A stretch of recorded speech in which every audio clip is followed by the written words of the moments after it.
Alguma vez você já falou alguma coisa que te comprometeu e te deixou em maus lençóis? Pois é, se isso já aconteceu com você, saiba que você não é o único. Então, se esse assunto te interessa, fica comigo porque hoje nós vamos falar sobre o poder da língua.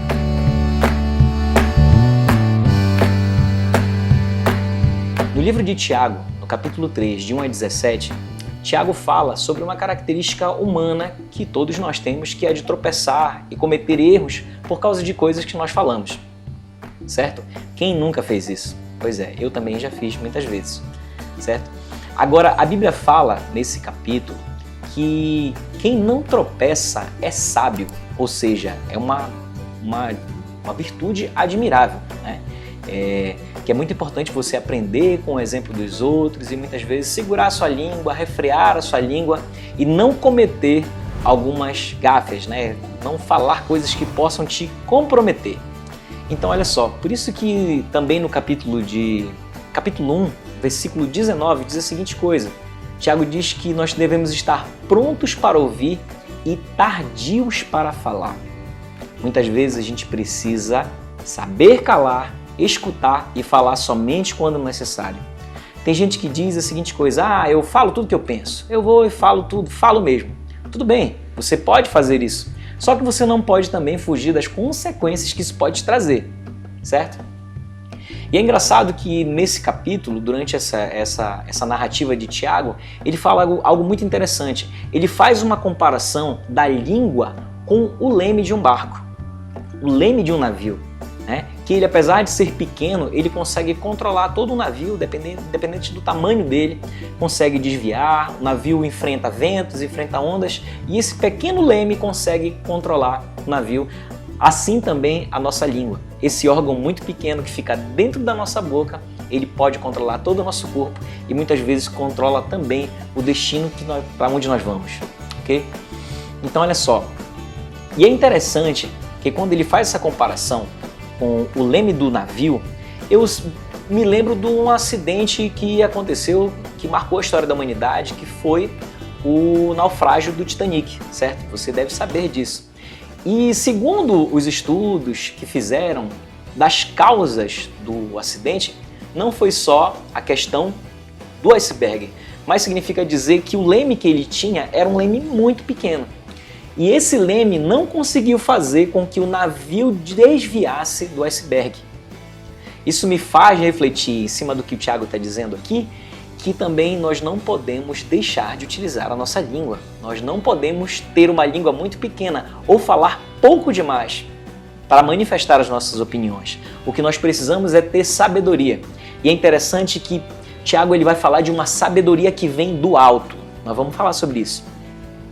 Então olha só, agora, e é engraçado, essa comparação que Tiago faz com o leme, né, e da língua, isso me lembra também de uma suposta fala dos engenheiros, de quem projetou o navio Titanic, que não se sabe, não podemos afirmar que isso é verdade, mas foi uma notícia que correu muito e até hoje você já deve ter ouvido falar sobre isso, que eles disseram, nem Deus afunda o Titanic, né? Quem nunca ouviu falar disso, dessa mentira, tanto prova isso que o Titanic está no fundo do mar até hoje.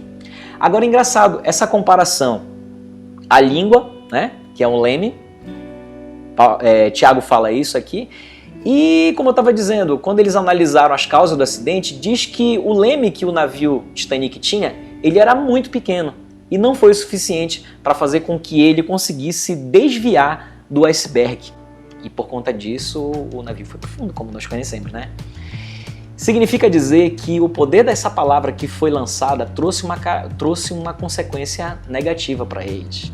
E nós vemos isso muito acontecer. Basta você abrir as redes sociais e você vai ver pessoas que estão sendo processadas por coisas que disseram, por coisas que, da forma como se manifestaram publicamente nas redes sociais. E nós temos que realmente ter muito cuidado.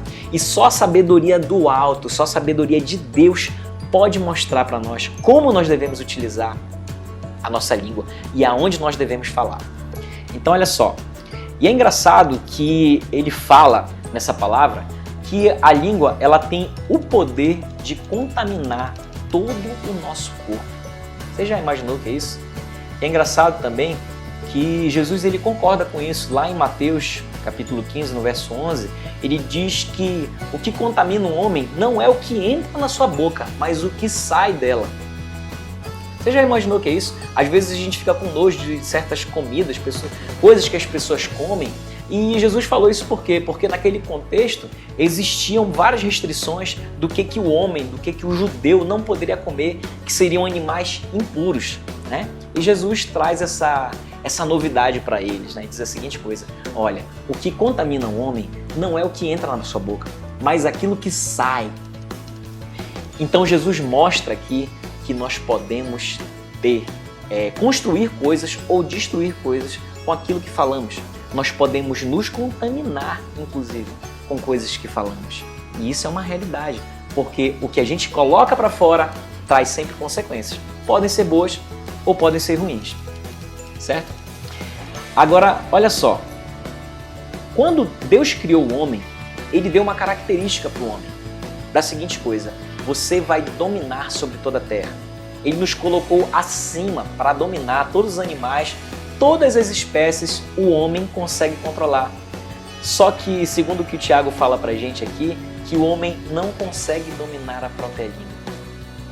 Você já imaginou o que é isso? O homem, com toda a sua sabedoria, com toda a inteligência que ele tem, ele consegue dominar animais. Você pode ter visto já muitas vezes que os policiais, eles fazem, às vezes, o trabalho deles em cima de cavalos, né? Cavalos gigantes, cavalos muito fortes, lindos, que têm muito mais força do que o homem. E isso é engraçado porque isso faz a gente lembrar também, se você for no Marajó, no norte do Brasil, lá você vai ver que muitas vezes os próprios policiais, ao invés de cavalos, eles utilizam búfalos para poder fazer o trabalho dele, para poder oferecer segurança para o povo, eles vão montados no búfalo. E eu vi um professor meu que dizia: meu amigo, quando você vê um homem dominando um animal como o búfalo, ou como um cavalo, como qualquer outra coisa, você tem que dar glória a Deus. E é isso mesmo. Nós temos que dar glória a Deus porque essa é uma característica humana, de conseguir dominar. Porém, nós precisamos da sabedoria do alto para conseguir controlar a nossa língua. Porque Tiago está dizendo aqui que não é fácil fazer isso. Então, olha só. Inclusive, o profeta Isaías, no capítulo 6, verso 5, ele entendeu as consequências de ter lábios impuros. Tanto que ele diz: ai de mim que sou pecador, que habito no meio de homens de lábios impuros. Quando ele faz essa colocação, e então Deus mostra para ele um anjo que vai, pega uma brasa do altar e toca na boca dele para purificar a boca daquele homem. Porque ele entendeu as consequências daquilo que a gente fala. O Salmo 141, inclusive Davi, ele diz a seguinte coisa: ele pede para Deus: Senhor, coloca um guarda, ou seja, um anjo, na porta da minha boca para vigiar os meus lábios. Será que a gente não poderia fazer isso também? Será que você não vai conseguir um resultado muito melhor dentro daquilo que você fala se você pedir para Deus começar a te ajudar a vigiar a sua língua? E é muito difícil para a gente conseguir vigiar a nossa língua. Às vezes a gente pensa, ou também, recentemente aconteceu comigo, de chegar a situações que você está com raiva, você está envolvido pela emoção, e se você for falar naquele momento, você poderia causar um grande problema para você e para outra pessoa. E quando eu li essa mensagem me fez pisar no freio, segurar mais um pouquinho e ter mais cuidado para colocar a palavra. Isso tudo pode te ajudar muito. Então olha só, nós podemos encontrar na língua a queda e a ascensão de muitos líderes por causa daquilo que eles falaram, certo? É como eu falei, muita gente é perseguida pelaquilo que fala.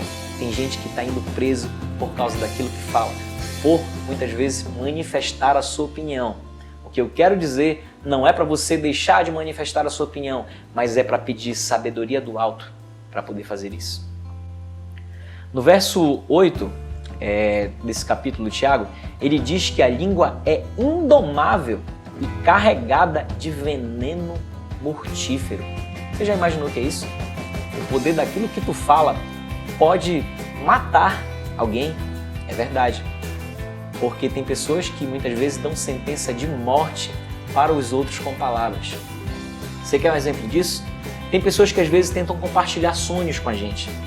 Pessoas que tentam compartilhar objetivos e elas, quando abrem o coração para uma pessoa, muitas vezes para a pessoa errada, e aquela pessoa acaba desestimulando totalmente.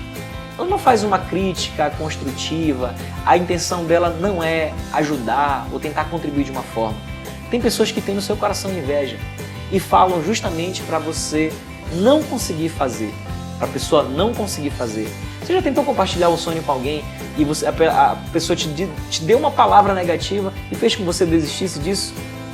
Ou será que um dia você teve vontade de fazer alguma coisa, você compartilhou com alguém e a pessoa disse assim, olha, parabéns, é isso aí, vai em frente que vai dar certo, e aquilo te encheu de energia, aquilo te encheu de fé, te encorajou e você toma uma atitude para você ir adiante.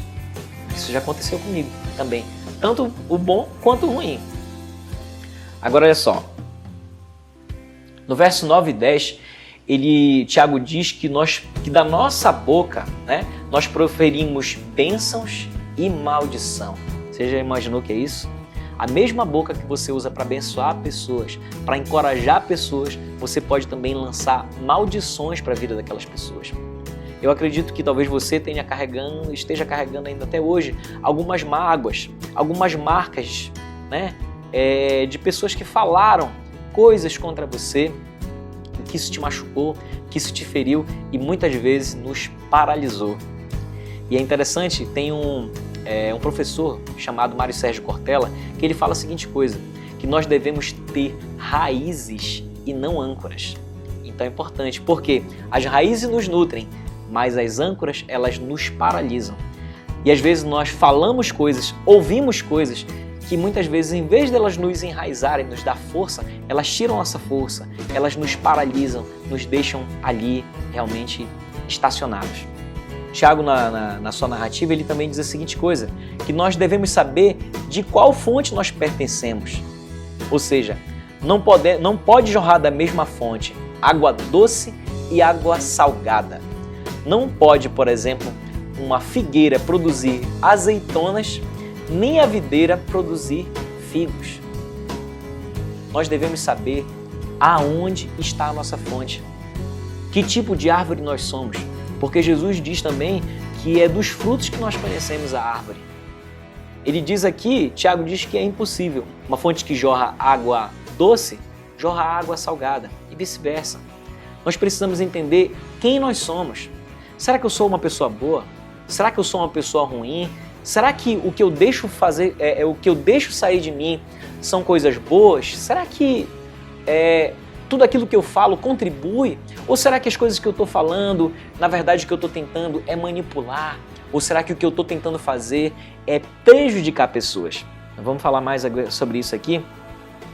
Quando o Tiago ele faz essa comparação para saber de qual fonte nós pertencemos. Que eu quero perguntar para você então. Qual é a fonte que você pertence? O que tem fluído de dentro de você? Porque Jesus falou a seguinte coisa, aquele que crer em mim, do seu interior fluirão rios de água viva. E será que é a água viva que tem fluído de mim?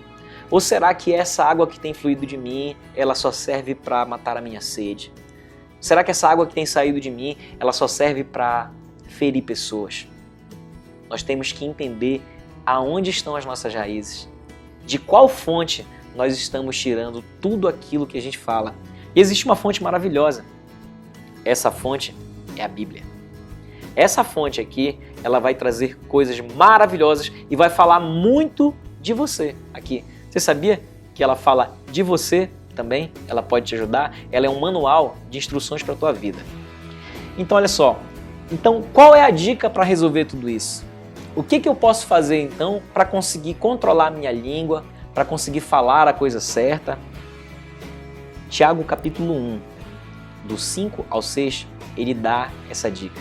Olha só, ele fala de uma sabedoria que vem do alto. Ele diz a seguinte coisa, se porém algum dentre vós necessita de sabedoria, peça a Deus que a todos dá liberalmente e nada lhes impropera.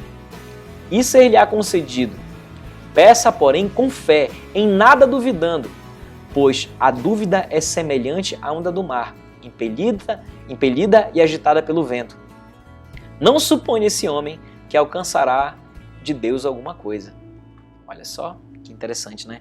Ele fala que se você quer sabedoria, peça para aquele que criou a sabedoria, aquele que é a fonte verdadeira de sabedoria, que ele pode dar para todos, ele dá a todos de forma muito liberal, incessante.